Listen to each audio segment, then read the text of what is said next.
Hello, welcome back to the channel. Today we're diving right in to learn how to archive Trello boards for future reference, your full 2025 guide. First off, open your Trello board that you want to archive. This is important because it's the start of the archiving process. Now that we've done that, click on the DAT symbol at the top right corner of your Trello board. This helps us because it's the gateway to more options, including the archiving feature. Next up, in the drop-down menu, select More. The reason we do this is to access the setting where the archive option is located. After that, find and click on Close Board.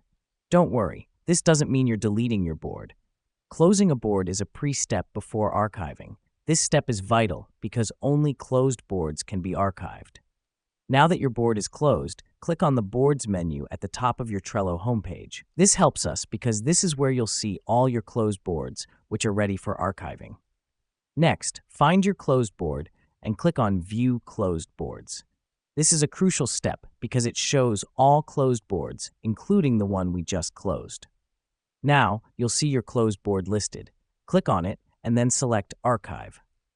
Here's what's happening behind the scenes. Archiving the board basically removes it from your active workflow, but keeps it available for future reference. And there you have it. Your Trello board is now safely archived and retrievable anytime you need it. This is extremely useful because it helps keep your workspace clutter-free while ensuring that none of your important boards are lost.